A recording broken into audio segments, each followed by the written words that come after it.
In the front. Yeah, listen, he's a very senior monk. He needs this. That's okay.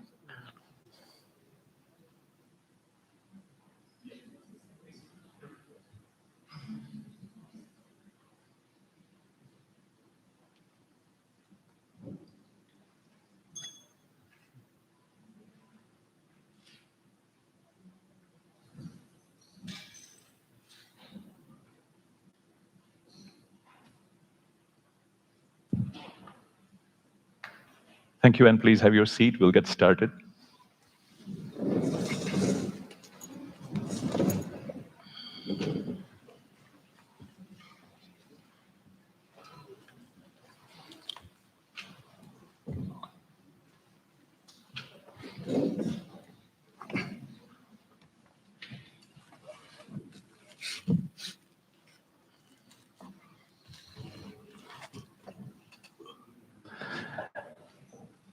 Good afternoon, ladies and gentlemen. Dear friends, thank you for being here this afternoon. It's a beautiful day outside, and it is a special day. So we thank you for being here and wish you all a very happy Mother's Day. I welcome you to this Interfaith conference on today, which is being organized by Kriya Dhyana Mandir, Temple of Meditation. This is an organization which is focused on teaching and creating awareness of Kriya Yoga, which is one of the most ancient, authentic, and scientific paths of meditation. The monastery or the ashram for this organization is located in Monroe, Washington, in a beautiful secluded property. And it is a branch of its parent organization, Kriya Yoga Institute. My name is Amit Chatterjee. Having retired from corporate life after working for 30 years in Microsoft Corporation, I'm now a teacher of Kriya Yoga with this organization, and I feel blessed and fortunate to be associated with this organization. The topic for discussion today is unity and peace in a divisive world. In today's world, the political, economic, social divisions have led to an increase in violence, unrest, and instability, which is leading us to a lot of challenges in maintaining global peace and unity. The divisive world, in fact, is impacting us in our day-to-day lives as well. There is more tension and conflict in our personal relationships, in the workplaces, and in our communities as well. Today, we are gathered here to discuss how and can we get along well with each other and live in peace and harmony when we come from different faiths and we embrace different ideologies. We have a great lineup of speakers assembled here this afternoon. I'll briefly introduce them. On the dais, from your left, we have Swami Satyamayananda from the Vedanta Society of Western Washington. He'll be representing Hinduism. We have Rabbi Samuel Klein from the Jewish Federation representing Judaism. Imam Hamid Malik, a regional imam from the Pacific Northwest, will represent Islam. Panelists on the other end of the table, on the far right, is Reverend Richard Fuss. He is from this church, the First United Methodist Church, and he'll be talking about Christianity. Next to him is Ajahn Jacques Thanawaro from the Wat Atam Theravada Buddhist Monastery in Woodinville, representing Buddhism. And Reverend Karen Lindvig from Seattle Unity, also representing Christianity. I'll provide a little more details about each of you as you speak. And I'll just say that even you'll shortly hear from our panelists, and I feel that just learning a little bit more about each of these different faiths would be a tremendous experience for all of us. I'll share a funny, humorous anecdote with you. As we were creating awareness of this event, on one of our social media advertisements, we had a phrase, God is one. The message of every religion is unity, peace, and love. And somebody left a comment saying, you have Buddhism there, which has no God. You have Hinduism, which has hundreds of thousands of gods. And you have Christianity, which has divided God into three. But God is one, sure, whatever you say. I thought that was very funny and perhaps represents the common knowledge for many of us. So I certainly look forward to learning more from our panelists today. And I'll challenge our audience to stay attentive and to learn along, and then to look for those common denominations, the common themes across these different major streams of religion today. We are also blessed to have in our midst world-renowned Kriya Yoga master, Paramahamsa Pragyananandaji.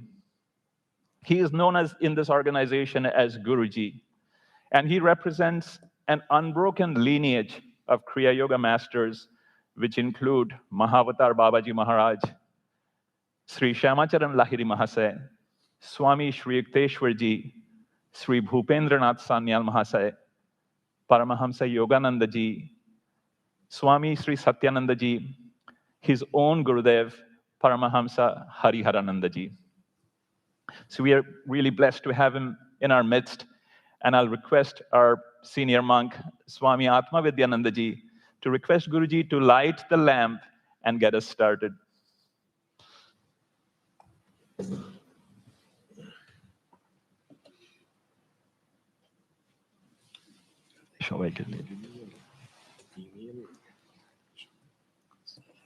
We can have all of our panelists join Guruji in lighting the lamp.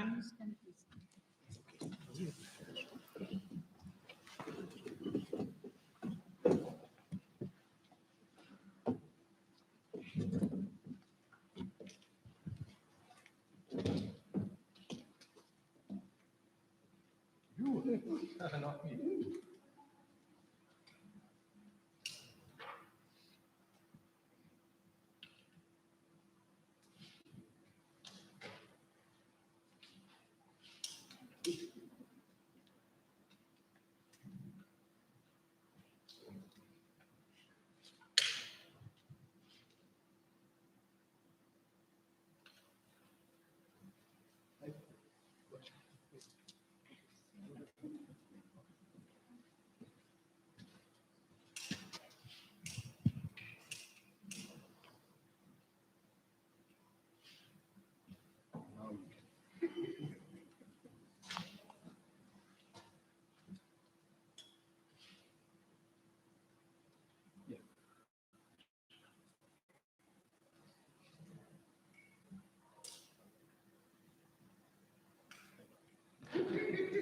Let's have a round of applause for the panelists and Guruji.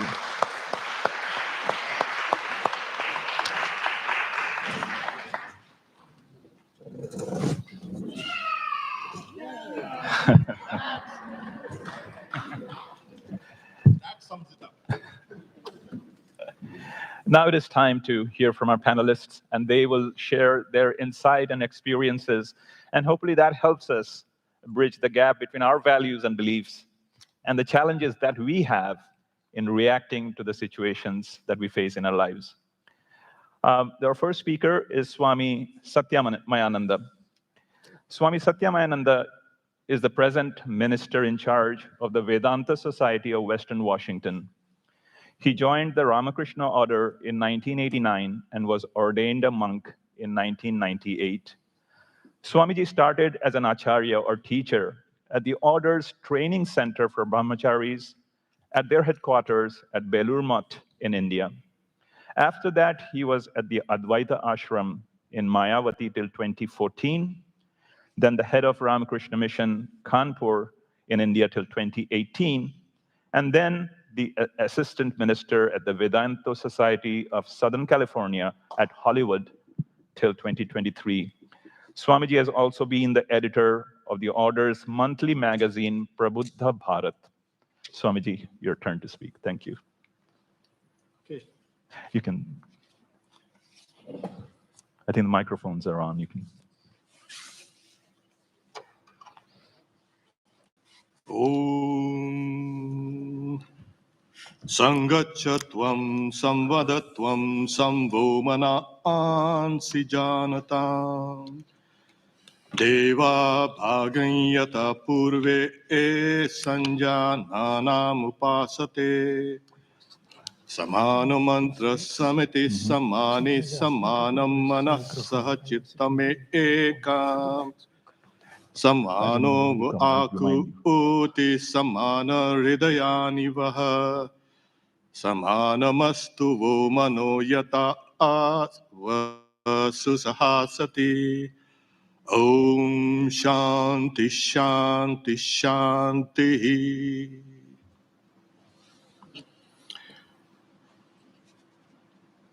These are some of the profound mantras found in the Rig Veda, which is the oldest extant book in the world. I said book in the world, which belongs to humanity. And the sounds may have seemed extremely foreign, of course, because they were in Sanskrit, the mother of the Indo-Aryan group of languages. The simple translation is, come together, speak together. Let our minds be all of one accord, just as the gods of old sat together in harmony to worship. Let our speech be one, united our voices. May our minds be in unison with the thoughts of the wise, sharing a common purpose. We worship as one. Let our aim be one and single. Let our hearts be joined as one. United be our thoughts, at peace with all. May we be together in harmony. We've come together to celebrate something like the Interfaith meeting. These thoughts were there for the last 4,000 or more years. They're not new. So these were the sentiments, and this has come towards the closing verses of the Rig Veda. We have 4 Vedas. There was a huge corpus of Vedic literature. The word Vedas comes from the root word vid, to know. The Vedas means knowledge. What knowledge?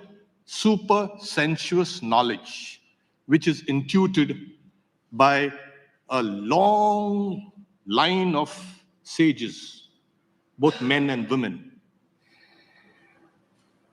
And they brought out these truths which are now for all humanity. So these thoughts of interreligious and oneness is not new. And India has been its special stronghold. For the simple reason is because of its breadth. My brother here, Rabbi, you are surprised to know that the only country in the world which never persecuted Jews was India. The Zoroastrians came. As we know, the Parsis, every religion found a place and a voice because of these mantras. And about if you say that's not really history, well, it is history. And our history is put in stone. It was by these Ashoka edicts, which is called the edicts of the great Emperor Ashoka. As you know, Ashoka, he was the grandson of the Chandragupta Maurya. And he says, and these were planted all over India especially North India, what is known as Afghanistan, what is now Central Asia, everywhere. He says, the edicts are, it is better to honor other religions for this reason. By doing so, one's own religion benefits, and so do other religions. While doing otherwise harms one's religion and the religion of others. Whosoever praises his own religion due to excessive devotion and condemns others with the thought, let me glorify my religion, only harms his religion. Therefore, the great words, samavaya hi sadhu, concord is good. One should listen to and respect the doctrines professed by others. The beloved of the gods, Devanam Piya, that's a great Emperor Ashoka, says this. Now, he ruled India from 268 to 332 before Common Era. Try to see that timeline, it's huge. Then we had the great Emperor Akbar, who also tried to have the Din-i-Ilahi. He used to meet everybody. This was Hinduism at its finest. So I won't speak about Hinduism, but I would like to say something on peace and diversity. It is generally found that religions are more divisive than any other thing. Yes, and that's a history for the last 2,000 years or more. We ought to do better. We stand together or fall down together. There's also, every religion has committed some mistakes, and other religions have picked their faults and highlighted them. We don't have an internal harmony to even stand together. And religions have been fighting amongst themselves and spreading that unrest outside. So we need to find our own bearings, get into this idea of harmony, and we will bring peace and unity in this world. Thank you very much.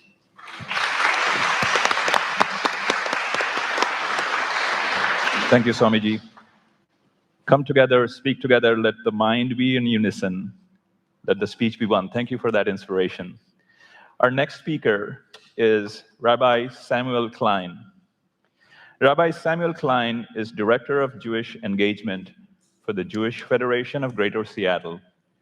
Originally from London, UK, between 2008 and 2012, Rabbi Klein was the Executive Director of the Coexistence Trust, an international NGO providing consultation and training in the area of interfaith dialogue on campus, of which Rabbi Lord Sachs was a founding patron together with His Royal Highness, Prince Hassan bin Talal of Jordan.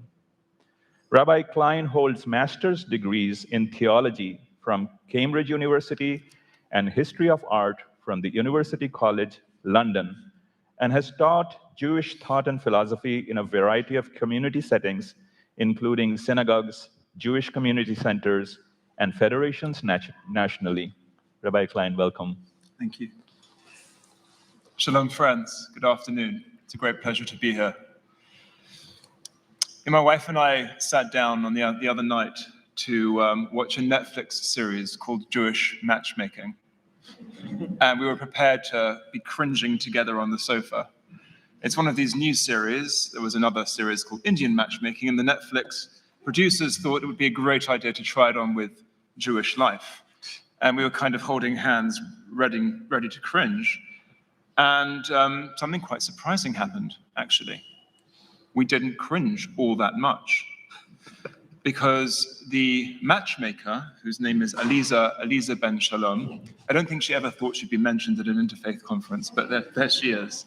Aliza Ben Shalom, what she was trying to get across to her clients, to those she was working with, was one principle, really. And the principle was like this: all of us are of infinite value. When we meet another, if we come with curiosity, instead of a laundry list of items that we want them to slot into, when we open our minds and our hearts to just a human being, another human being, and sit there, something miraculous can often happen. We can change our minds. We might have certain prejudices, certain viewpoints, certain perspectives on that other. And then, as we get to know them over a dinner, over a coffee, over a healthy juice drink, what have you, sometimes, if we're really open to conversation, we change our minds. And this is nothing short of miraculous.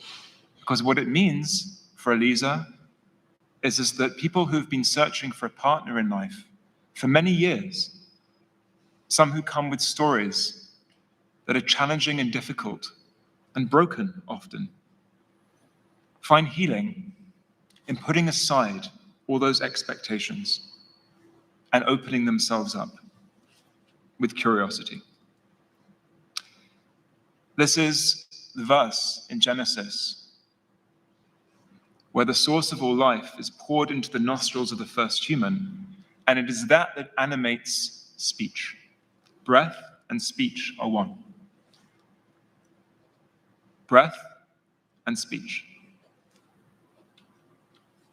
I find that a universal, a powerful universal, and this afternoon, for me, it is resonating very deeply.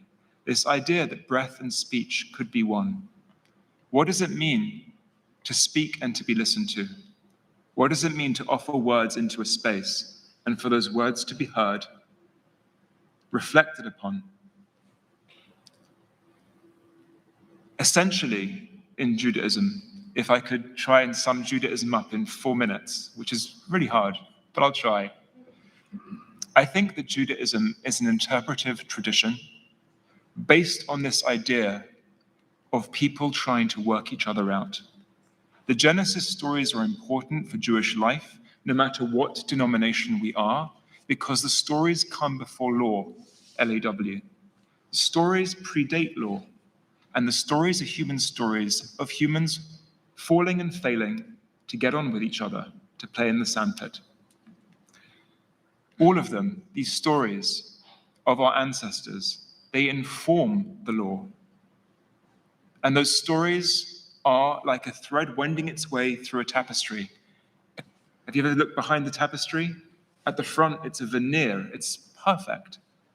But at the back, it's chaotic, it's riotous, it's a kaleidoscope of color. And for me, as a rabbi and as a Jewish educator, that metaphor of a tapestry resonates deeply. I think that shalom, peace, if that is a word that we are speaking about this afternoon, also has its roots in another English word, integration, or the Hebrew shlemut, wholeness. When we use the word shalom, peace, let me just offer one story from those Genesis narratives, just one this afternoon. And that is the story of Jacob and Esau, siblings. I have a sibling, I have a sister. We have a wonderful relationship. I hope it's not too much information to share, but it wasn't always thus. We had to work it out together as we grew up, as we became adults. And if you look at the story, particularly of Jacob and Esau, this is the central message of two siblings trying to work it out. Ultimately, those narratives diverge, but the rabbis hold on to the possibility that shlemut is a goal. And Rabbi Jonathan Sachs, in his work, The Dignity of Difference, from 2006, claims that it is noticing our differences which lends dignity to the exercise. We're not all one, so to speak, in that way.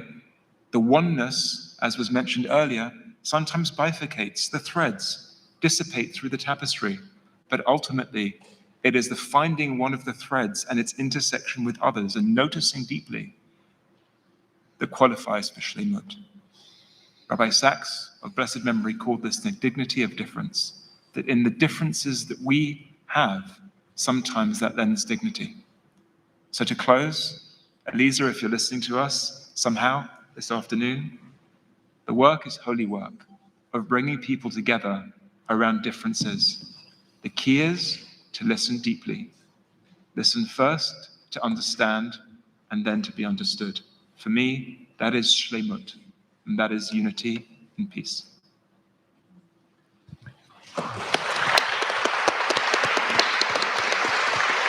Thank you, Rabbi Klein. All of us are of infinite value, and if we are curious and open our hearts to others, something miraculous happens. We may change our minds, and our breath and speech could be one. That's wonderful. Yes. Our next speaker is Imam Hamid Malik. Imam Hamid Malik is a regional Imam of the Pacific Northwest and a member of a vibrant, rapidly expanding denomination in Islam. He covers the states of Washington, Oregon, and Idaho. He has worked as a missionary in the Midwest before relocating here. There he was based at St. Louis and covered Tennessee, Alabama, Kentucky. He has previously served in upstate New York and the region of New England. He received his education at the Ahmadiyya Institute of Islamic Studies and Theology, Canada. In addition to offering administrative and spiritual direction, Imam Hamid is a supporter of interreligious conversations as a way to advance societal harmony. He is guided by His Holiness Mirza Masroor Ahmad, the fifth Khalifa and current spiritual head of the Ahmadiyya Muslims community in over 200 nations and territories across the world. Imam. Assalamu alaikum, and peace be upon you all. The Prophet Muhammad, peace be upon him, says that you cannot be grateful to God without being grateful to his creation. So I want to begin by being grateful and showing, I believe we all share this sentiment here. We were just talking. We all share this sentiment of coming together in peace, coming together to share ideas. And I'd like to take this opportunity to begin first by thanking you. May God Almighty reward Kriya Yoga Temple and all of the organizers. I can see the organization here, and I know a lot goes into organizing an event like this. We've held many of our own. So, first and foremost, thank you very much. May God Almighty bless you, protect you, and grant you peace. When this specific topic that we are speaking of is of great importance, and perhaps one of the most important topics that plagues our society. And if we can answer it, we can achieve peace in the world. And peace in the world isn't just something that is esoteric, isn't something that is far-fetched. It is a common thing among religions that charity begins at home. And in Islam, it is exactly the same as well. Islam says that for us to have peace, security, unity, it is important to recognize the causes of divide and divisiveness. And so if we just glance a cursory look in our society, we will see that there is a racial divide, there is cultural divide, there is mental illness that is on an all-time high. In fact, I was just reading this stat a few weeks ago that the Pacific Northwest has the highest rates of suicide in the country. So the first and foremost thing we have to try to understand are the reasons behind this divide and all of this mental illness and unhappiness that people are suffering through. And so Islam, from the knowledge that we gain from the Holy Quran, answers that question for us. And the main reason that Islam provides as a reason why there is this divisiveness in society is because of injustice. When injustice exists, eventually it will destroy the peace, the inner peace of a person, and the peace of a society, and the peace of a world.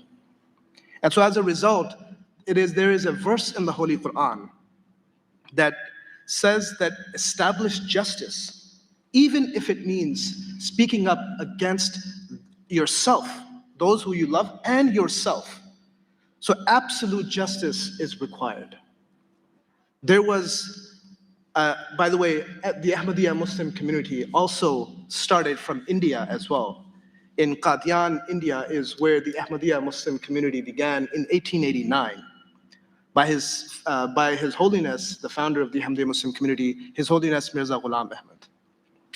And the Ahmadiyya Muslim community is a revivalist, reformist movement within Islam. And we have had many saints, and India is rich with culture and history of religions.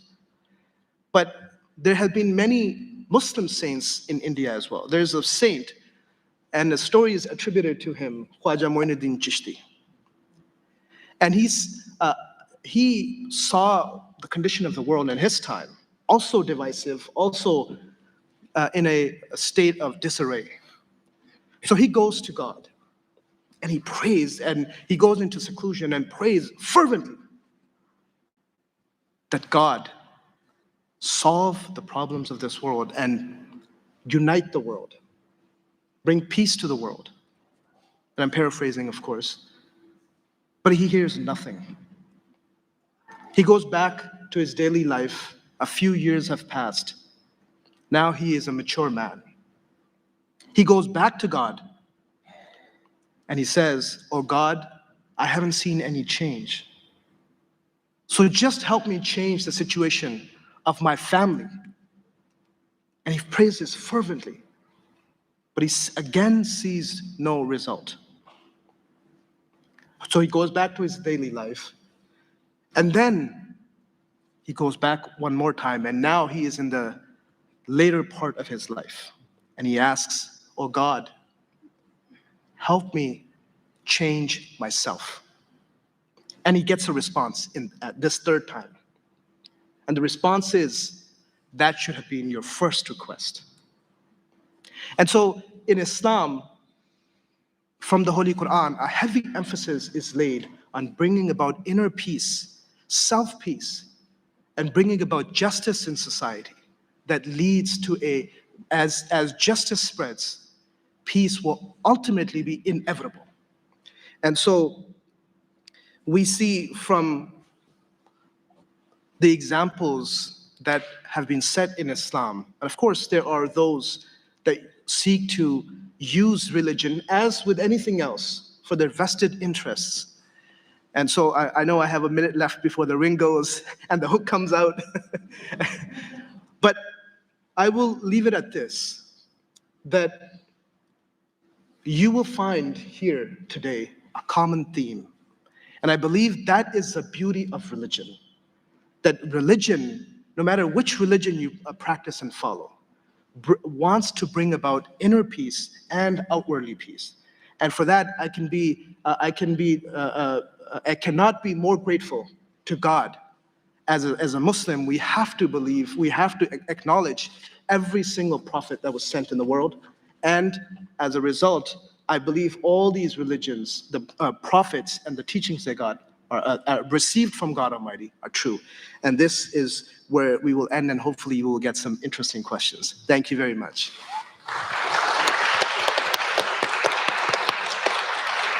Thank you, Imam Hamid. Indeed, a common theme seems to be emerging. Religion can be interpreted to be divisive, but if we are open to each other, if we look for inner peace, then the outward peace will happen. Thank you. Our next speaker is Reverend Karen Lindvig. Reverend Karen Lindvig was ordained in 1984. Originally from Chicago, she has served ministries in Olathe, Kansas, Reno, Nevada, and Seattle, Washington, where she has been for the past 32 years. She began her call to ministry in 1980 at the Shivananda Yoga Retreat in Bahamas, and she taught yoga and worked as a staff member. She has a BA in religious studies and counseling. Her family includes the children, Jordan and Carolyn, and stepdaughters, Bridget and Tiffany. Most recently, Karen Lindvig, Reverend, has led her congregation along with an amazing team through a major building project at Seattle Unity. Welcome, Karen, Reverend Karen. We look forward to hearing from you. Thank you. So I want to also thank the organizers for bringing us all together this afternoon, because what I'm seeing in the world today is that spiritual community, in whatever form it takes, is the answer to the problems that we're facing. Because when we open our computers or our phones and look at the news every day, and oh gosh, there's another shooting, and there's the cynical political discourse, and the climate change and the tornadoes, it's just overwhelming. And if we don't have a spiritual practice, and if we don't have a spiritual community and spiritual friends that we can see and hold the higher truths with, we can get buried in it. We can get depressed and figure, like, what is the point? So again, I'm very grateful for us all coming together in this way, and I honor every single one of you for being in a spiritual community and working in it and serving in it and doing whatever is necessary to help it thrive. So a little bit about Unity. It was founded in 1889 by a couple, Charles and Myrtle Fillmore. It is part of the New Thought movement. It appeared around the same time as the Transcendentalists. And so there's a lot of Eastern teachings within Unity, only it's in Western terms. And so for me, because I did follow the teachings with Shivananda in an ashram, and when I went to my first Unity class, the teacher said, well, God is more than can be defined. And I thought, okay, well, that's Brahma right there. And then the Spirit of God, the Christ, is in all beings. And I went, okay, well, that's Atman.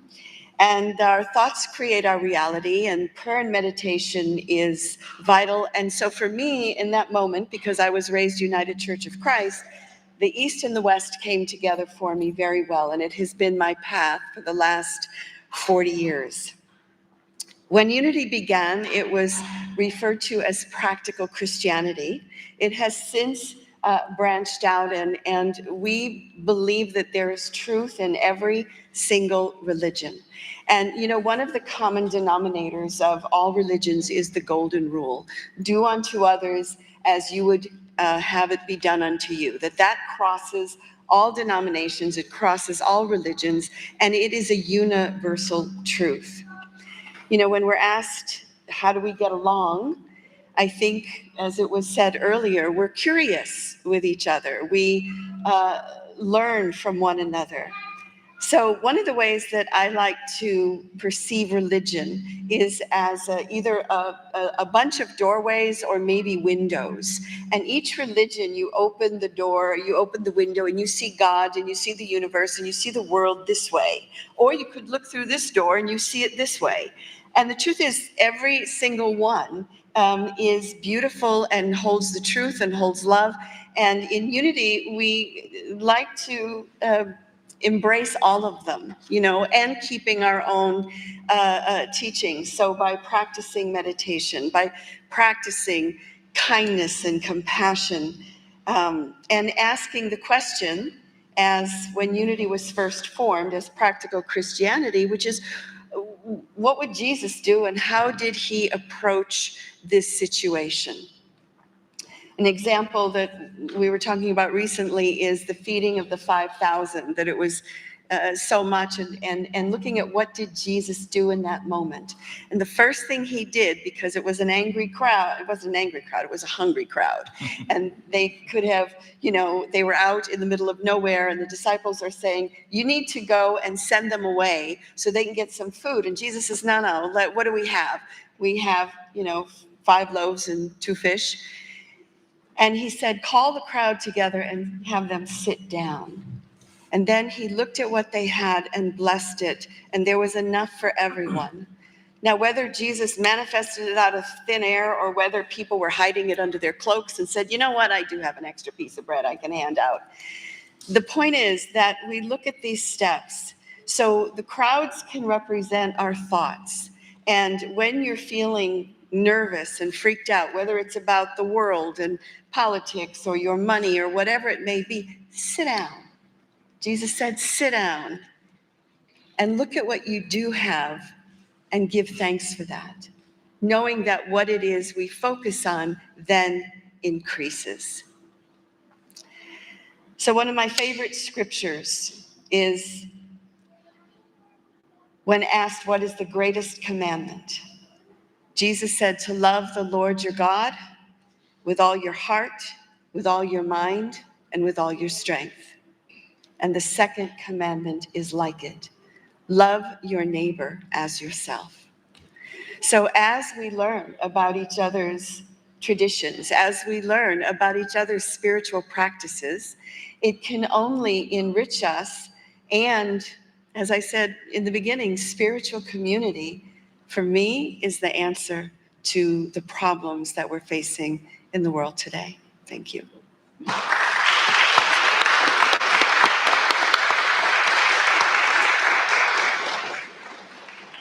Thank you, Reverend Lindvig. You underscored that the importance of having a spiritual practice that can hold us, otherwise we get buried in this divisive world. Yeah. Thank you. Next we have Ajahn Jacqueris Thanawaro. Ajahn Jacqueris Thanawaro was born in Ayutthaya, Thailand. He's a long-time insight meditation teacher, having mastered 16 insights and meditation from the Vipassana Center in Bangkok, Thailand. He teaches meditation at the Wat Atam Theravada Buddhist Monastery in Woodinville. And there he runs meditation classes online, and he has been doing this since 2018. Ajahn Thanawaro, we look forward to hearing from you now. Thank you. Namo tassa bhagavato arahato samma sambuddhassa. Namo tassa bhagavato arahato samma sambuddhassa. Namo tassa bhagavato arahato samma sambuddhassa. Buddhaṃ saranang gacchāmi, Dhammāṃ saranang gacchāmi, Saṅghāṃ saranang gacchāmi.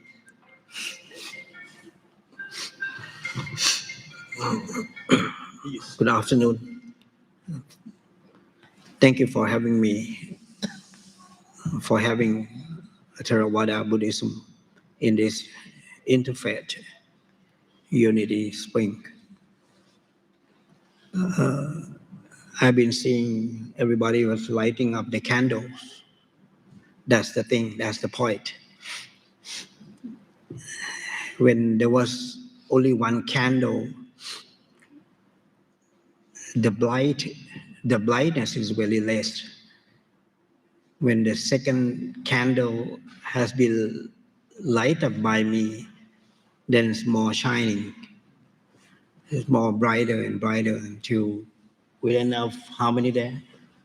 5 or 6 candles. You can see more light in this room. And that's actually the meaning of the unity.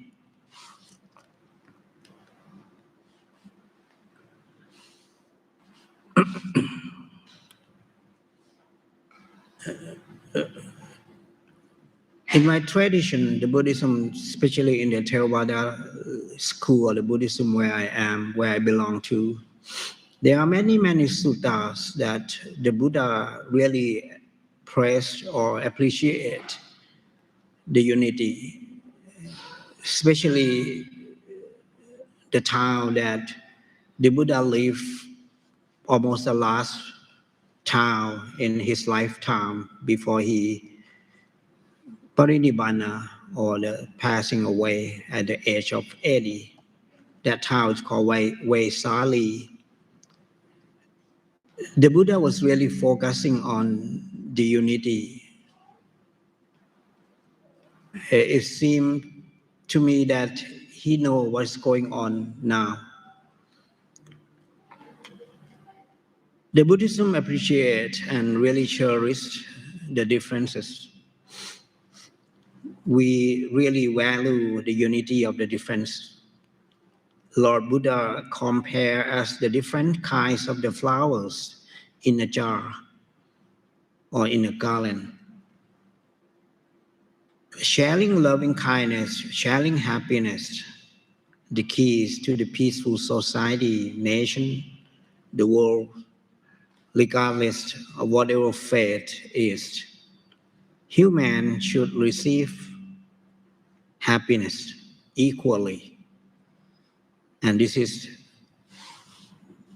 the golden key to what Karen has been talking about, the spiritual unity, the spiritual community of the world.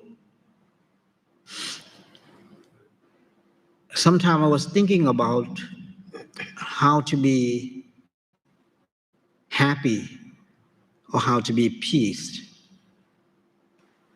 Can I be happy without peace, or can I be just peace without happy?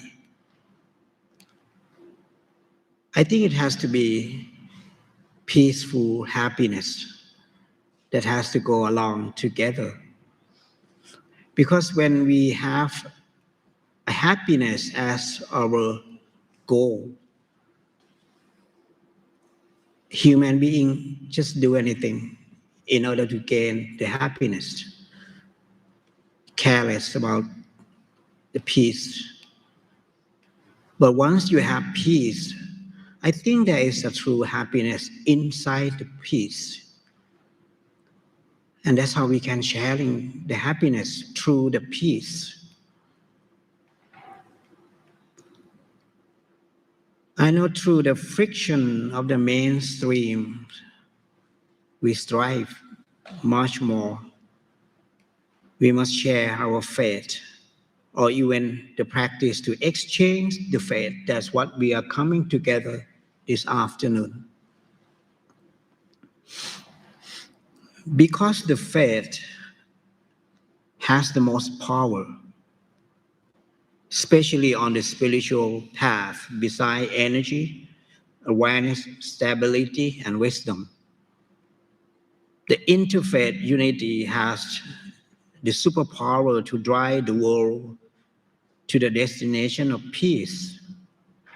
Nobody will fall victim if there is an interfaith unity. The unity of the interfaith can easily spring up with the admission of the human that have common requirements of love and peace, understanding the true nature of all existence. Impermanence, suffering, doctrine are two main raw materials to manufacture or even innovate. The war of faith should no longer exist if the interfaith unity is strong, established. I would like to share the eternal teaching of the Buddha for consideration in order to construct the stable interfaith unity. First one, having a right view towards life by understanding the true natures. Right thought towards the human and resources. Right speech, right action, right livelihood, right effort, right mindfulness, and right concentration. These are the Buddha taught how to get the peaceful happiness. What all humans should focus is understanding comprehensively the problem and should see that as a common for all, not personal, and together like the unity to find the way to solve the peace. We Buddhism are happy to be here to share our spiritual path in order to strengthen the interfaith unity in any extent. We really appreciate this spiritual movement and looking forward for the next occasion. May all beings be out of danger. May all beings be happy. May all beings be free. May all beings be at peace. Thank you.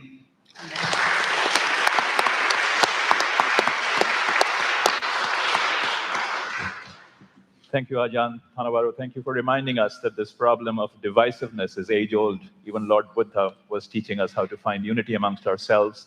And thank you for reminding us that we need to light that candle within to dispel the darkness. The last of the 6 panelists today is Reverend Richard Fuss.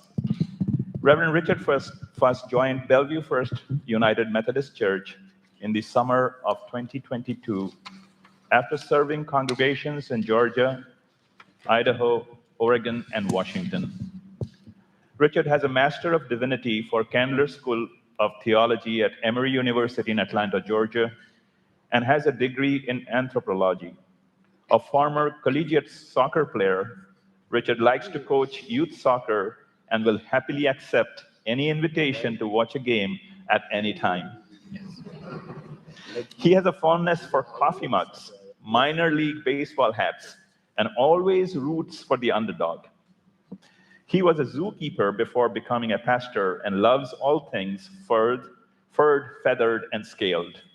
Richard has devoted his career to helping churches and individuals to discover a sense of joy and passion, and stubbornly believes that our best days are ahead of us. It's quite an honor to be here. So thank you to you all, and thank you to you all.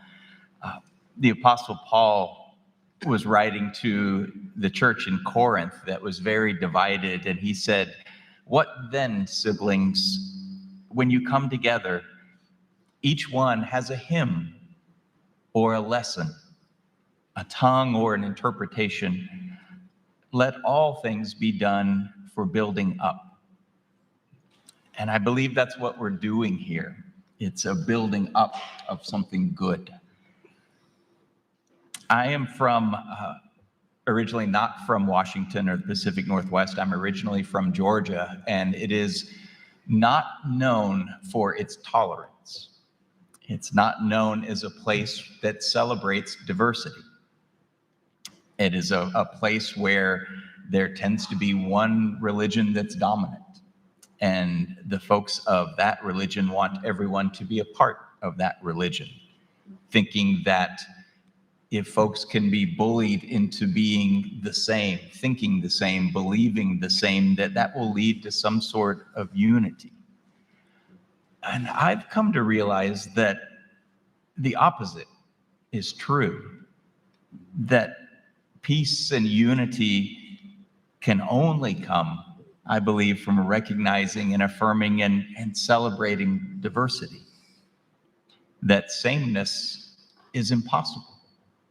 And so expecting people to be the same, to think the same, just doesn't work. I have nieces, grown nieces now, who are identical. They look the same. One is 2 minutes older than the other, and yet one of them has diabetes and the other one doesn't. They look the same genetically, they are the same, but they are not the same. That sameness is impossible. So unity has to be based on something else. And I believe that unity comes with making space for each person and each group to be different. In modern progressive Christian thought, there is actually a Jewish philosopher whose writings have been very influential that Rabbi Klein probably knows better than I do, by the name of Martin Buber. And he wrote a small tract, a small book, and in it he said that the largest problem in the world is that we each exist with an I-it relationship to everything else, where we look at other people as being less than I am, or being to be utilized, as somebody might exist as an economic unit or a way for me to profit. But Martin Buber argued that if we want peace and if we want unity, that we have to begin to see the thou-ness of the other, to recognize that the other is sacred and treasured in value. And that peace begins with this. It begins with learning to see the thou-ness in each other. I mean, one of the most challenging teachings in Christianity is to love our enemies, to love the people we desperately disagree with. And yet, that is the path towards peace, we are taught. And we believe in, at least in my understanding of Christianity, that Jesus saw and affirmed the thou-ness of every person that he encountered, not just the religious elites, but the lost and the least, the widows, those who were ill, those who were outcast. He was able to see how sacred each one was to such an extent that they were healed and that they were liberated. I wish I could do this without causing a mad stampede, but I wish I could invite each one of you up to sit where we sit and to look out and see what this looks like, because it's beautiful. It's absolutely beautiful. There's a notion in modern Christian thought where we often refer to something called the kingdom of God. And it is kind of something that we believe is out there and something that's in here, but recently it's been interpreted as the kingdom of God. And kin, K-I-N, is a kind of a Southern way of talking about family. And so my sister is my kin and my cousin is my kin, but in the South where I'm from, it has kind of a quirky little meaning where you can kin somebody, you can choose them as family, and they don't have to be biologically related to you. And I think that's part of our call towards unity and peace, is being able to look out and recognize the thou-ness of one another in our incredible diversity, and then to kin each other, to invite each other into family. I'd be remiss as a representative of United Methodist, our particular tradition, to bring up something that Imam Malik brought up in regards to peace. And we believe that peace can only exist where justice exists. And so a lot of our work, as we yearn for unity and as we seek peace, we recognize for us that we believe this comes through justice work. And I think in conclusion, one of the people that's been most influential to my personal faith is a Trappist monk named Thomas Merton. And what Thomas discovered is that the deeper he drew into his faith, he discovered that the people he had the most in common with were Buddhist monks. And that we are each called to go deeper into our own spiritual journey. And as we do that, we discover closeness with people on their journey. And so thank you for being here today.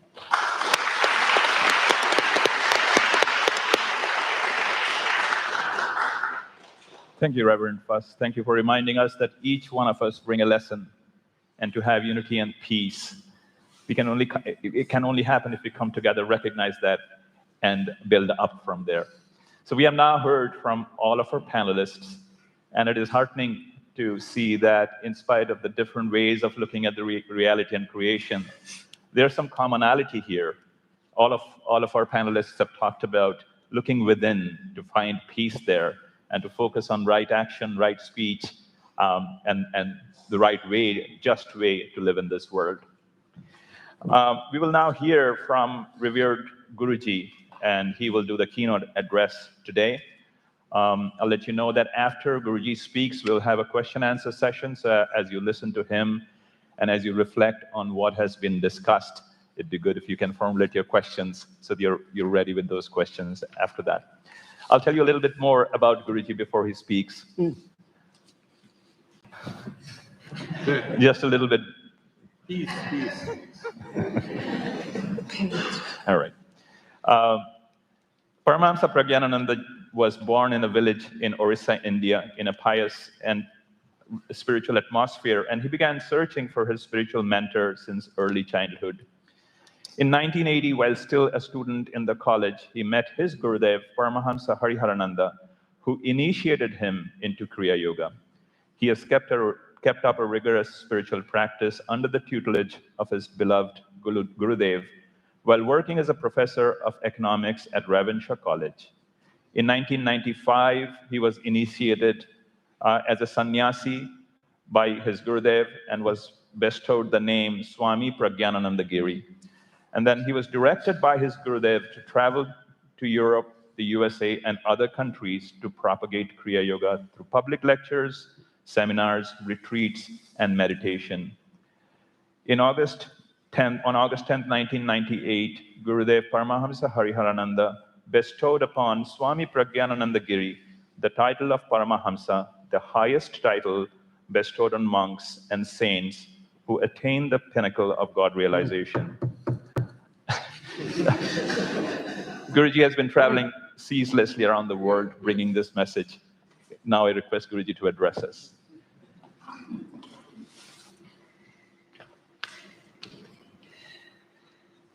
I bow to God.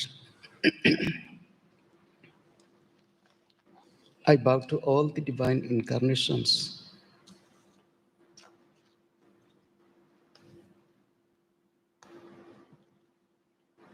I bow to Lord Rama, Lord Krishna, Mahavir,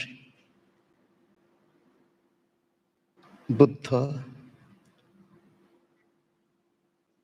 Zarathustra, Moses, Jesus, Mother Mary,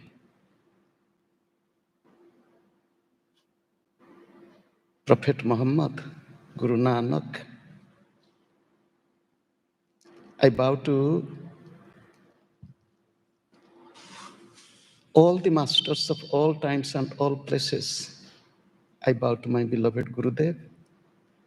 I bow to all the revered panelists, those who are here. I bow to all of you, and I bow to the entire creation as the manifestation of divinity. Again and again, I bow to all of you. Good afternoon.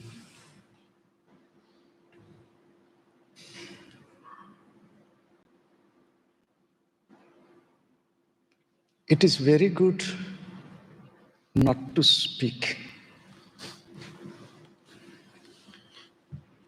And do you know, every night when we sleep deep, although some people might speak during their sleep, but in deep sleep, there is no mind, no thought, no speech, no word. And we need it every night we sleep.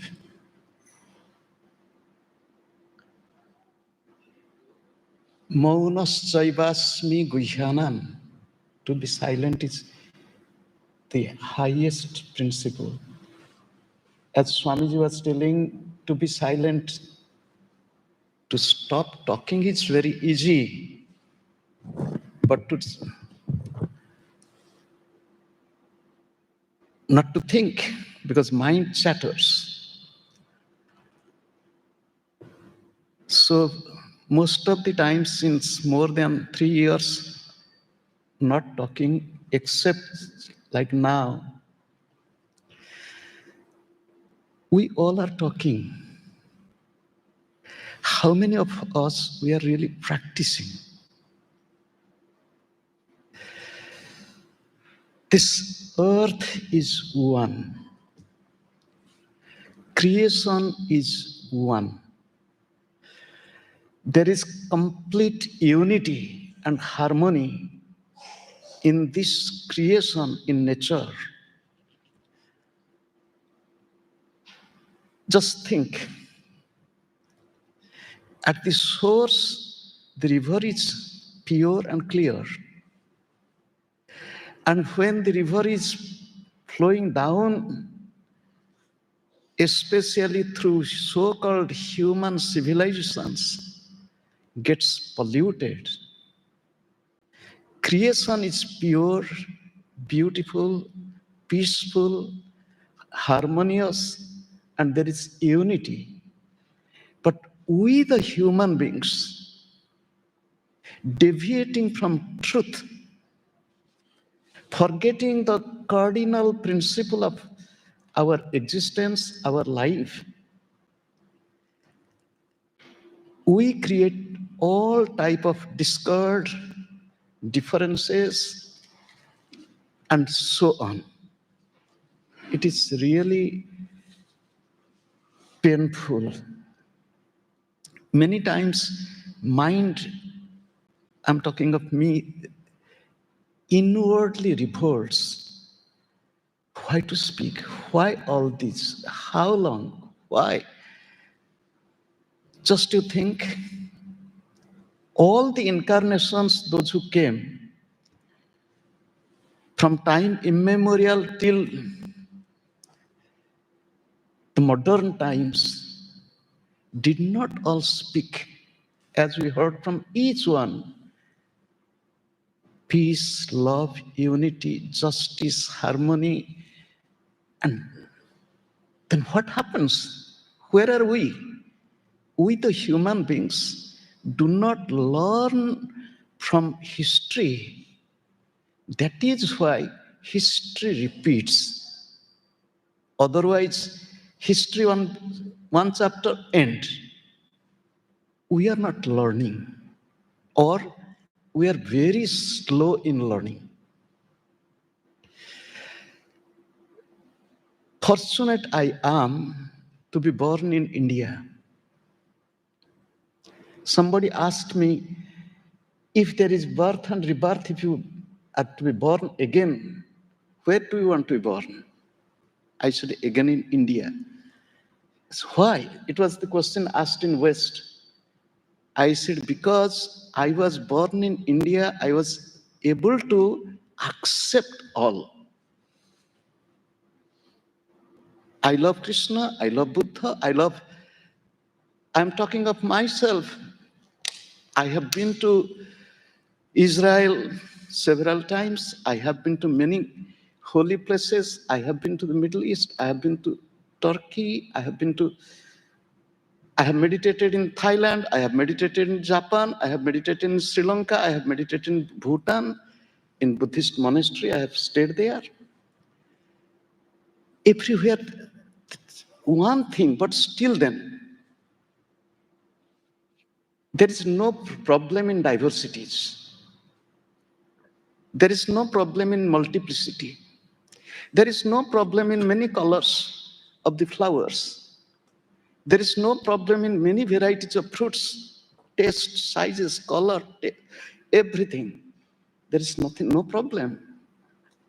But it is the creation of human mind while deviating from truth, and polluted mind, impure mind, disturbs inner peace. The same polluted, contaminated mind brings chaos in the family, society, in the world, all these conflicts. Thank God we all are sitting here to speak of unity, peace, and we all are from different cultures or tradition and different faiths, practices. In little ago, when we were sitting in the other room, when Imamji was talking about the problem of people in the religion also, it is painful how following the same holy book, following the same path, but still then we divide ourselves. The Creator unites, humans divide. And humans means the sick human being. It is unfortunate. But what to do? We have to grow up. We have to follow and to practice. If we truly want peace in the world, if we truly want peace in or unity in the world, in this divisive condition, It should begin from within, self-transformation, self-discipline, cultivating love within, and then manifesting that peace, understanding, harmony in my own thought, word, and activities. First within, which Imamji told, charity begins at home, spirituality begins from within.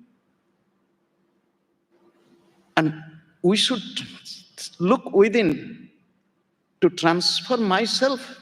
Surely then, if I am in peace and love, I will love the neighbor, I will love other. There is no other way, because peace is my nature. Happiness is my real state. Bliss is my outlook. It is me. How can there be any dislike, hatred? Not possible. In the name of religions, unfortunately, in the world, so many wars, so many killings, it is painful.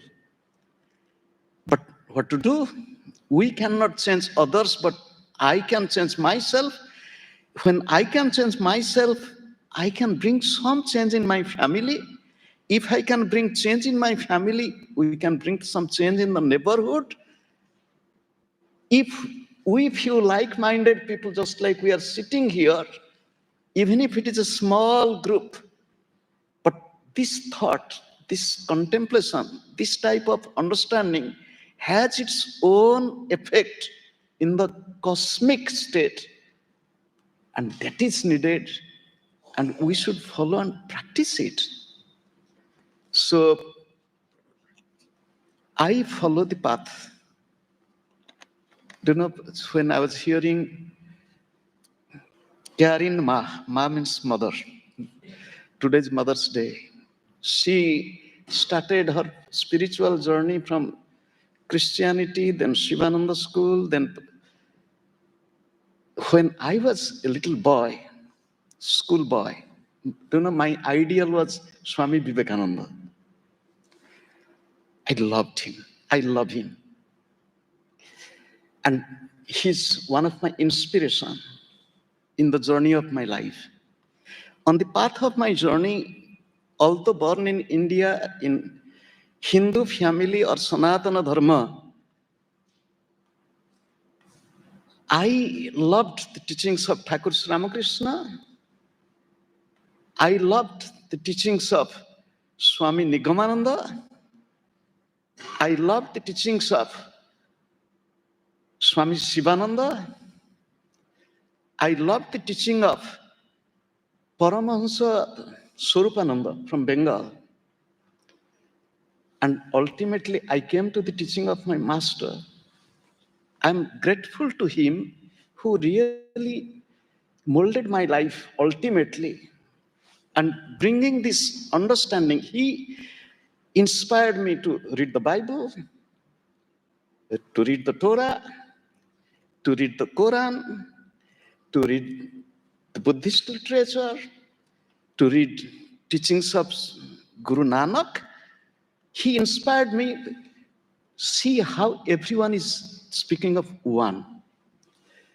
I don't want to speak too much. And do not, when we speak of justice, I didn't like to speak longer with due apology to the panelists.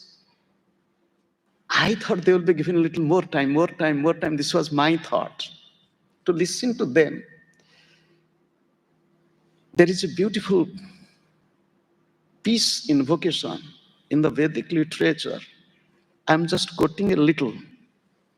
Namo Brahmane, Namaste Vayo, Tvameva Pratyaksham Brahmasi. O Brahman, the Absolute, I bow to you. O air, air means outside air is breath within. O breath, I bow to you. Because of you, I am alive. I can meditate, I can be peaceful, I can be blissful, I can manifest peace, love. Do you know, we heard from Rabbi that he was quoting from the Torah. God breathed into nostrils the breath of life. Are we not all breathing the same air, same oxygen? Are you not belonging to one family, one world? That is the declaration of the rishis of humanity. I don't speak of the Hindus, they all belong to the entire humanity. Vasudhaiva Kutumbakam, one world, one family.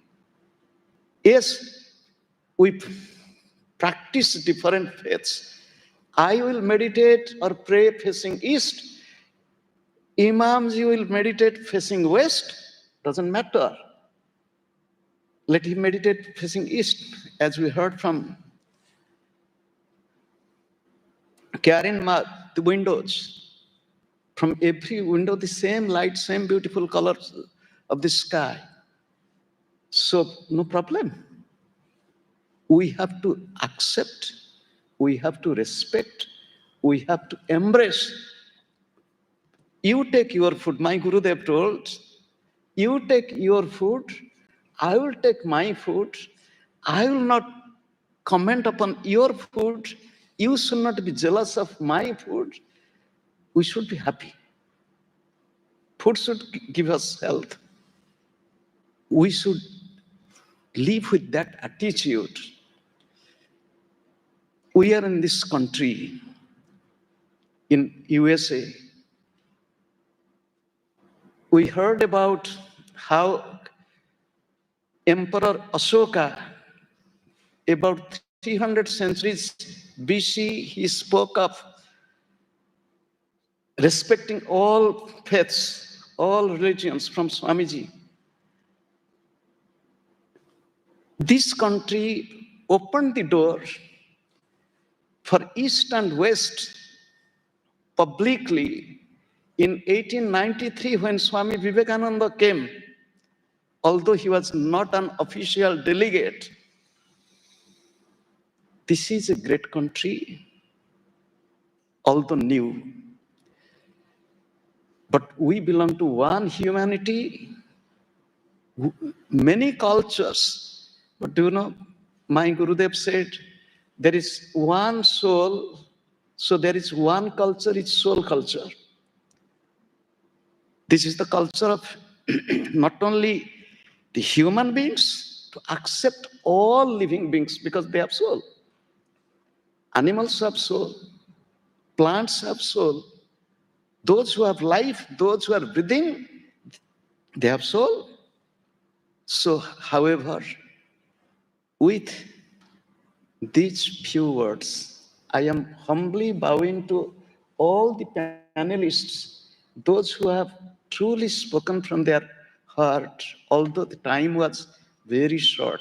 All are experts in their understanding of the scriptures, their own path, but all paths lead to the same goal, to be in peace, to be in unity, to be in harmony, and to love each other and to serve each other. That is what is needed.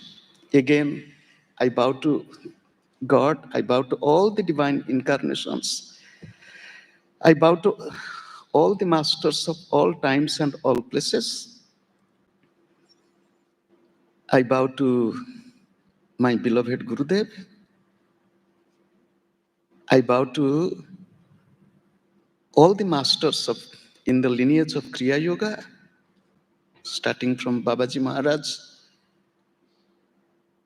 I bow to all of you present here.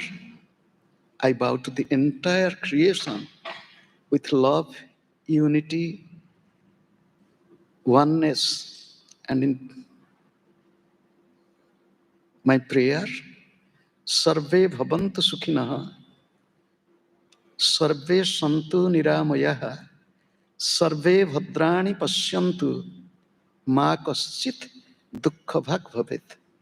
Om Shantihi, Shantihi, Shantihi. Let all be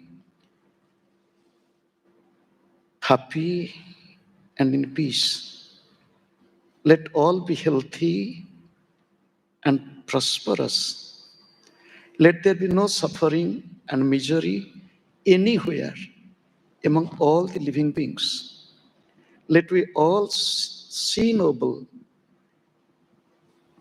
bring noble thoughts from our mind. Let we all speak noble and good. Let us not hurt anybody in our thought, word, or action. Let our life be filled with love, purity, amity, unity, and peace. Om. Amen. Thank you, Guruji.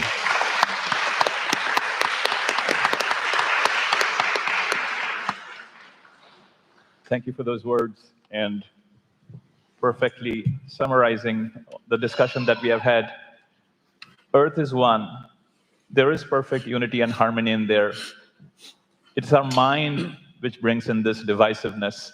And to bring unity and peace, we need to look for self-transformation, self-discipline, and bring that into our thoughts, words, and deeds. With this, the discussion on this topic comes to a close. We have heard from all the panelists. We heard the keynote from Guruji. Now it is time for the audience to ask any questions that they may have of the panelists. I'll request you to raise your hand if you have a question to ask. We'll wait for our volunteers to get you the microphone, and then just state your name, ask the question, and I'll help figure out which panelist to direct the question to. Let's see a raise of hands if you have a question. All right, get started there. Checking, okay. Thank you, Guruji, and all the panelists. I just wanted to ask about speaking of unity and avoiding othering. I can imagine that many people here feel a great deal of warmth for all the religions gathered, but it strikes me that the great other that many people hold in their hearts right now is in the political spectrum. And it seems like this discussion on unity and peace might be lacking something unless we address how to heal that schism in people's hearts and where what role we play as religious institution in holding a healing place there. So I wondered if anyone might speak to that division and its healing as well. Thank you. What was your name? Ajahn Nisapo. Okay. Thank you. Swamiji, do you want to take that question? I couldn't you were talking about, could you Right, rephrase it? The question, I think, is in this world, from a political perspective, there is... Oh, I think a lot of the faiths here have great warmth, but I can imagine people thinking about Republicans and Democrats in a whole nother light. And see, the founding fathers of this nation, they did one good thing. I mean, the intent was good. They separated the church from the state. But we couldn't keep it like that. So religion uses politics and politics uses religion. And you know the results. It's all apparent. So they understood this. They were very enlightened people. Keep all these two things separate. Otherwise, religion will get its feet and hands muddy. And that has been the problem of both religion as well as politics. So stay away. However much alluring, however much there's money there, and there's power, and there's everything, but stay away if you want to keep yourself purely religious. Thank you. Thank you, Swamiji. I wonder, Reverend Fuss, if you wanted to add something to this. I just thought came to my mind that we are talking about political parties, and one of them has a donkey as a symbol, and another about an elephant. And being from our past experience as a zookeeper, maybe. There you go. Oh, I could talk a lot about that, but I won't. I think this is a difficult question and a very big question. In the faith tradition that I follow, we believe that part of the path of peace does lie in the political realm, in that is where change happens, and that is where power lies. And so we talk a lot about justice. And in that, we believe that our call to love our neighbors and even love our enemies means that we work to create social conditions in which every person has the opportunity for fulfilling one's potential of personhood with safety and with blessing. And that necessarily means that we work next to political institutions. And I don't know if I'm addressing your question directly. But as we do so, I think we absolutely have to be aware of the temptations that come with residing in power and next to power, that it's a very slippery slope. And in that, we have to return to prayer, return to silence, return to meditation, and return, I think, most importantly, to a community of accountability, so that as we work for the good of others, we are not, putting ourselves first, that we remain last as we do so. So I don't know if that answers your question remotely. Thank you. Thank you, Ajahn Nisaba, for your question. Other questions? You had a question there? Yes. Do you mind if I also attempt at that Please. question as well? So I think it's a very important question. Please. Because it directly affects all of us. So I want to share a direct quote from the current worldwide head of the Ahmadiyya Muslim community, who resides in London in exile from his country of birth. But he states that certainly much of the division prevalent in the world today is because the underlying intentions of the parties involved are not innocent or honest. There are clear contradictions between their words and deeds, and there can never be peace if there is disharmony between what a person says and what he does. Every government and every political leader, be they from the United States, China, Russia, European countries, and the Muslim world or elsewhere, routinely condemn warfare and bloodshed. However, the reality is that their opposition to such matter tends to remain limited to their interests and their people. So similar to what our friend here also mentioned as well, Reverend mentioned, that it is the personal vested interests that has caused this divide, that has caused everyone to recede into their own camps, and there is no dialogue.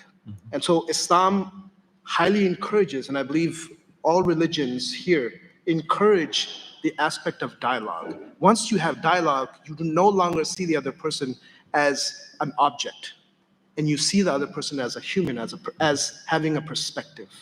And I think that's one way in which we can tackle this issue. Thank you. Thank you. Yes, my question is for Imamji and Rabbi Samuel. Can you be a little louder? It's a little hard to hear on this Yes, side. Baba. So my question is for Imamji and Rabbi Samuel. I'm just wondering if you could speak on being neighborly from your respective faith. Clarify that again. Could you speak on being neighborly? Being neighborly respective from places. your perspective. And the question is to Imamji and Rabbi Klein. Go ahead, please. Sure. Thank you for the question, because we've been speaking about looking across borders, whether they're porous or seemingly impermeable. And faith sometimes puts up a boundary, and sometimes a boundary premised on faith. If my faith is right, then your faith is wrong. So I will share with you, if I can, just personally, what it's like for me to walk into Al-Quds University and 10 years ago and to give a lecture to Palestinian students who were facing a 9-foot-high brick wall right outside the gates of that university. And I can tell you that there was a lot of resistance to the idea of a rabbi coming to speak at that university. I was talking about political theory, nothing to do with Judaism, nothing to do with Islam, just about political theory, but wearing a kippah, wearing this head covering in that place while there was outside a 9-foot-high wall. It was one of the most difficult encounters of my life, of my ministry, ever. I can't tell you that hearts and minds were changed. What I can tell you is that a few years later, someone wrote to me and said that that experience for them taught them that there was hope. And that years later, they joined a nonprofit, not unlike the nonprofit that you were involved in, and themselves became a minister and found that experience to give them hope in what they were doing. I'm all for one relationship at a time, being neighborly. And so if just in my life, putting myself in that perspective, in that moment, and receiving, it wasn't a warm and fuzzy, let's just put it that way. It was challenging and hard, and I didn't know what could have become of it. But I just want to share with you that that was a wall, and that in that moment, a wall was traversed, if only for one relationship. For me, that is well worth it. For me, that is the effort to be neighborly. Excellent. I'm not sure how I can say anything better, but I'll give it a try. Well said, Rabbi. When we're talking about being neighborly, and of course, I think you're referring to the Palestinian-Israel issue. As a part of the Ahmadiyya Muslim community, we actually have an entire town, a Muslim town within Israel called Kababir. And there has never been any violence that has sprouted from that town. Prime Minister Netanyahu has visited that town. And so what I can speak of is from my own perspective and my own community and what I understand Islam to be. And Islam specifically states that love of the country of residence is part of faith. So which means whichever border you are within, you have to love and respect that land.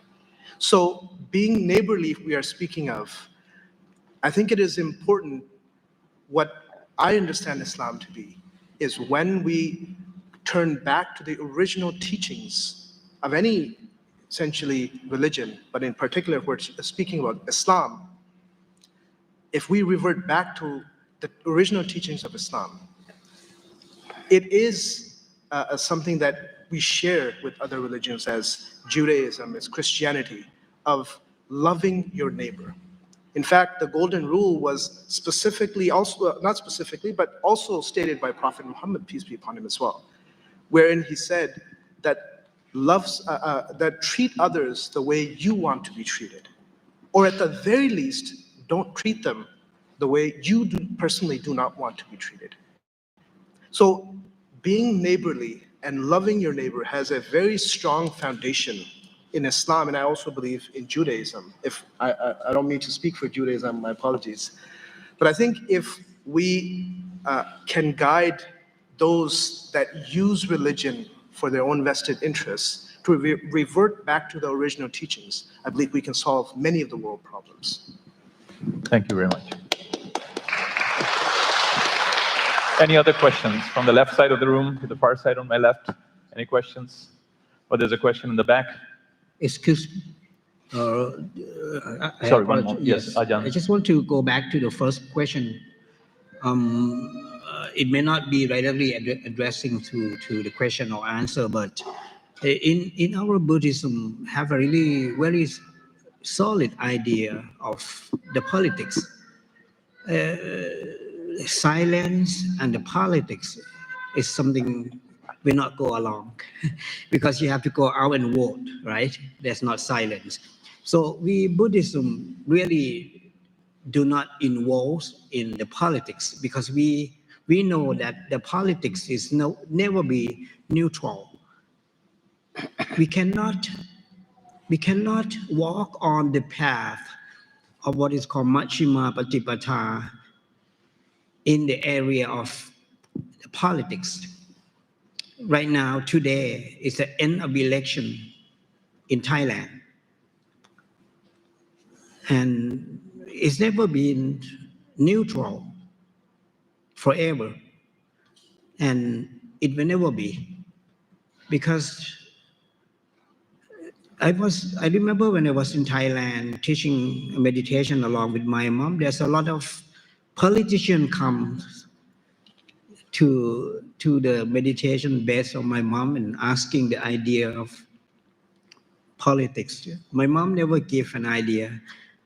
She said, you come to the wrong place. And that's why we Buddhist monks never go to election.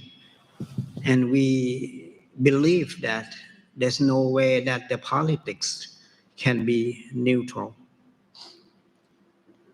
Thank you. Thank you. Reverend Lindvik. I'd like to say something about this as well, because we all probably have friends or family members who are of the opposite political view of ourselves. I have a brother who is. And I think for me, what's important is not to demonize the other side, because as soon as we demonize the other side, they become the other. And then, we can justify all kinds of things. So my brother and I will engage and we will fight, and then we'll just let it go and find some humor in it.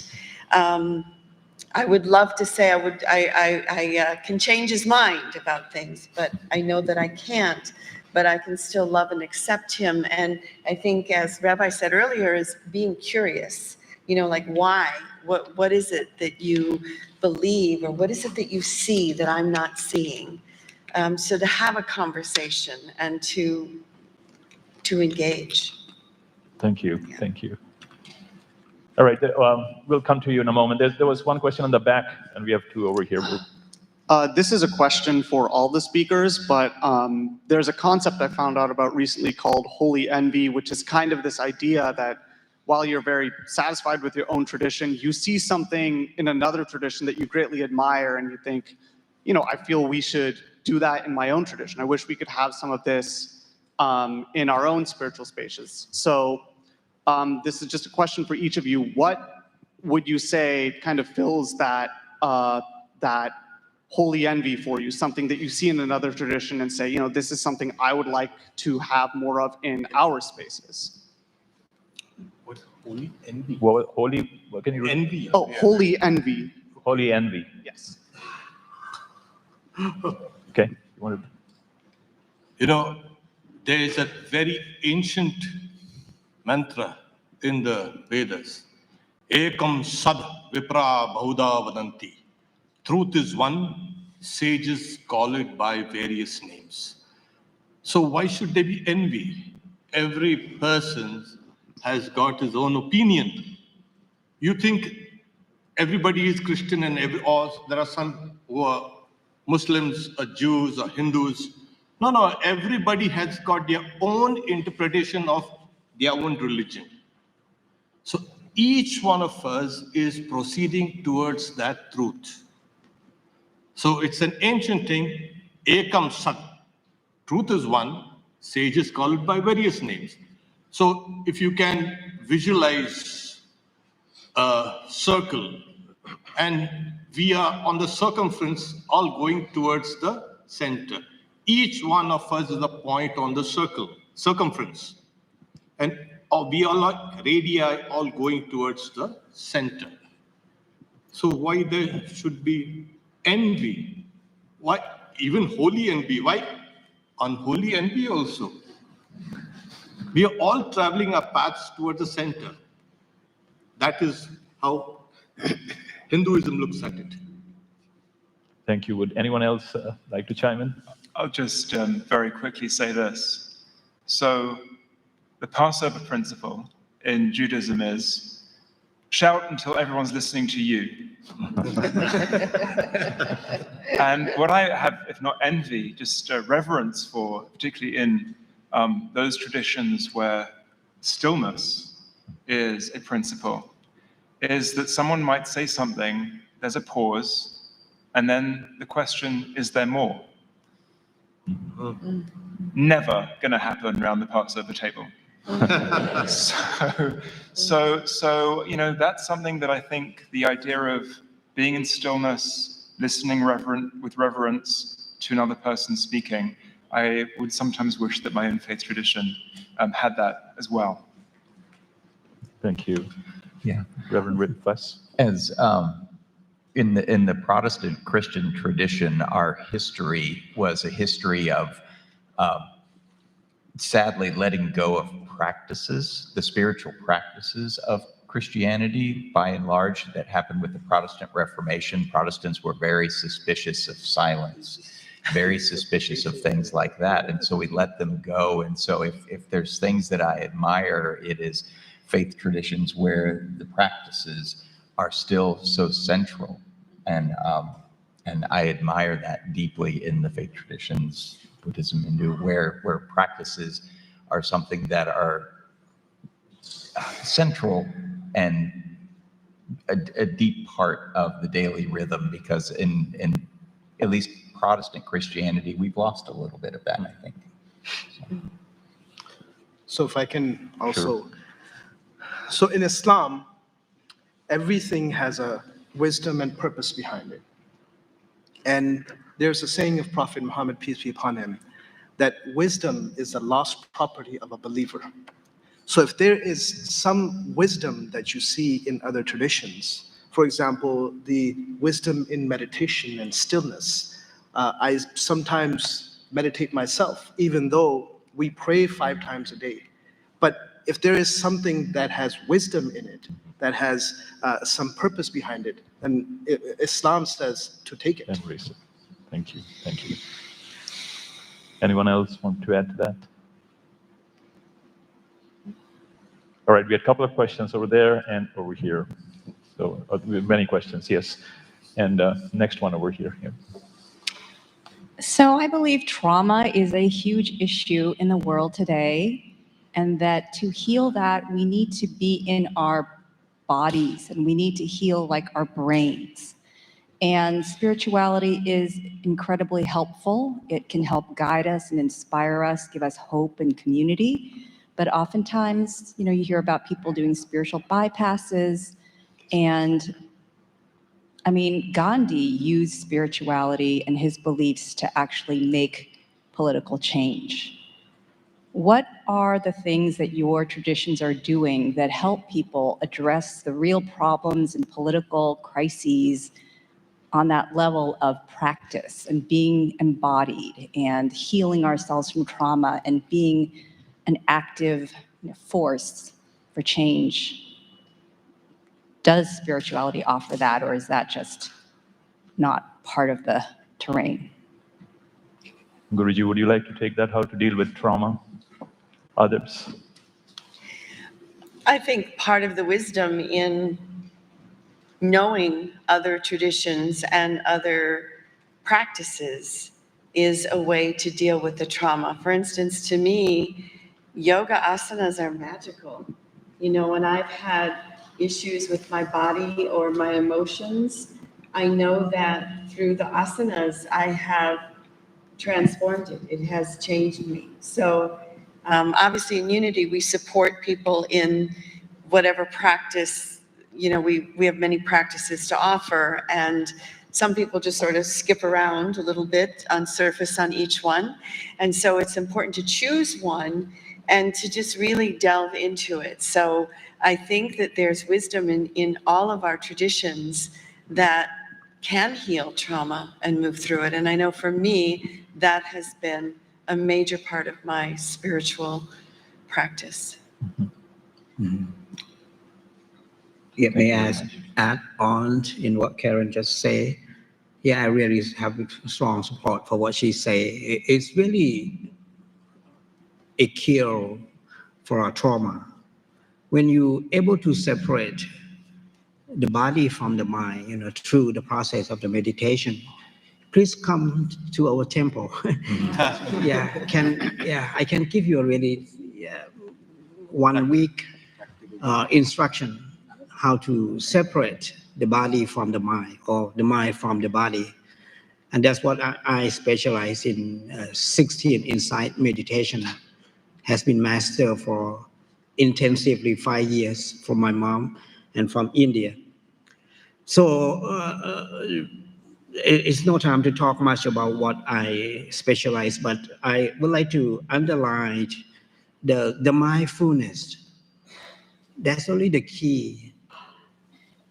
The mindfulness will follow what's going on, not only in the meditation, but in your daily basis.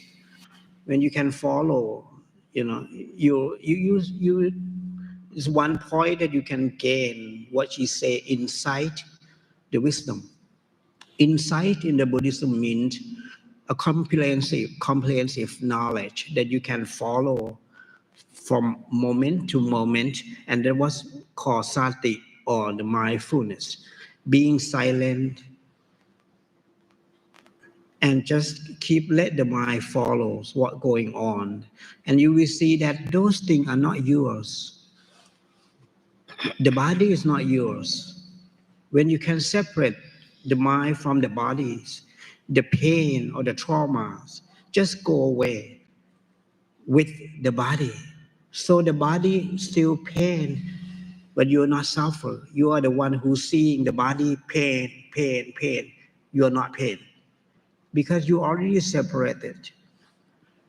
It will take more than 2 hours if I want to. So come to the temple. Thank you. Thank you, Ajahn. By the way, all of these paths, of course, they have their own individual practices. There's some booklet out there if you want to refer to those and go back to that. Swamiji, you wanted to add something? Some experiences, all experience, everything that you have said and thought and worked and everything are like seeds in the subconscious mind. And the subconscious is not just subconscious, it's very fluid. And every time an old memory comes, you are injecting new life into it. And every time that traumatic memory comes up, you're injecting more life and also false memories along with it. So every time you are seeing or experiencing the traumatic, you're recreating that. And every recreation has false memories and a new life. That's why it persists. The only way, as the other panelists have also kind of insisted, this meditation, where you not only go and bust those kind of karmic knots, but also to face them.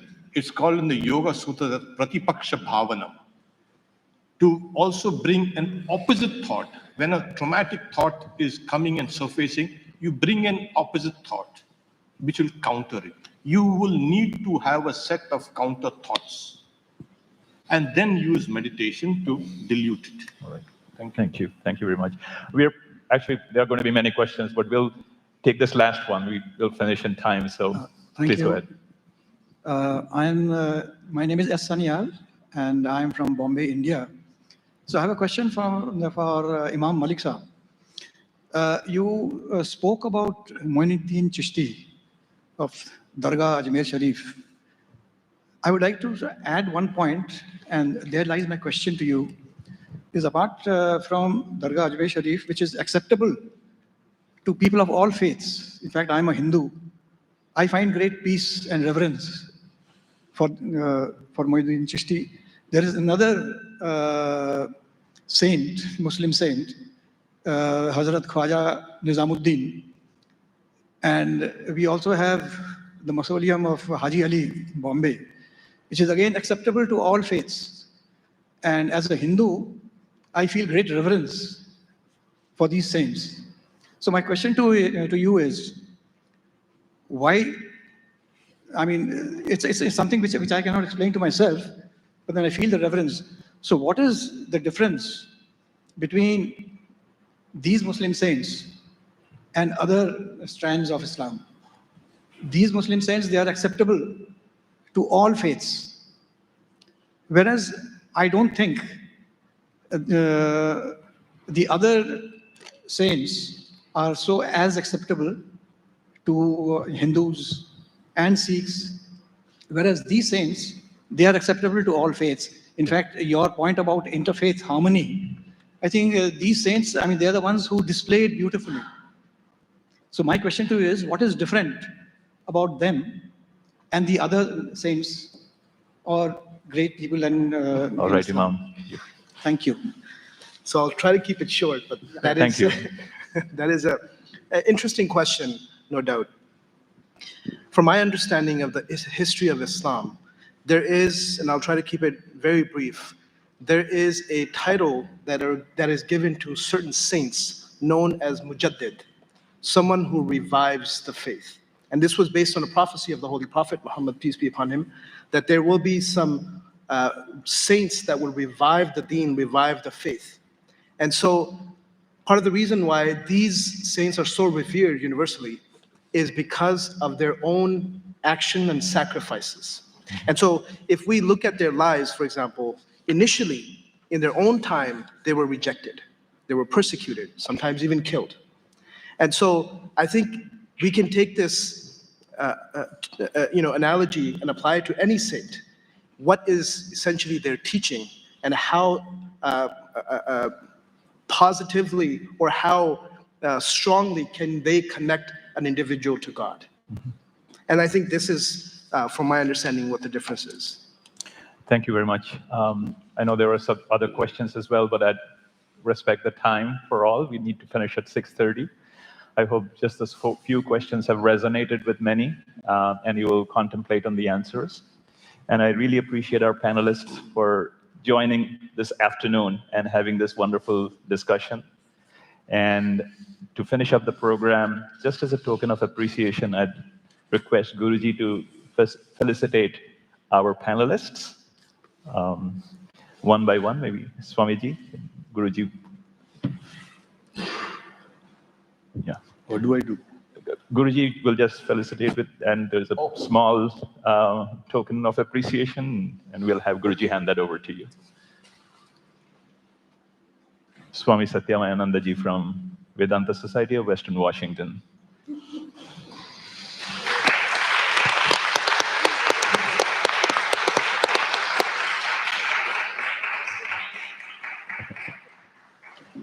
Rabbi Samuel Klein from the Jewish Federation.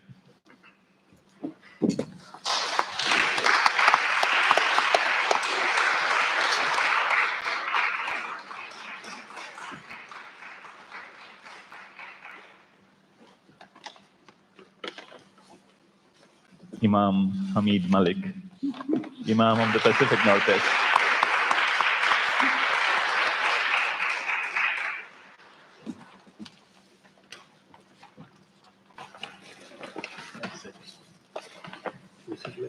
Reverend Karen Lindwick from Seattle Unity.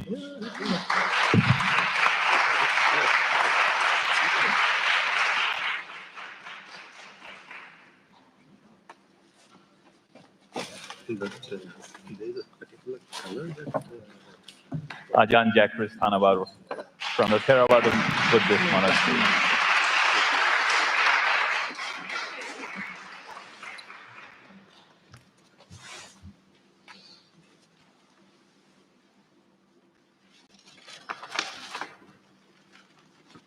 And Reverend Richard Fuss from the First United Methodist.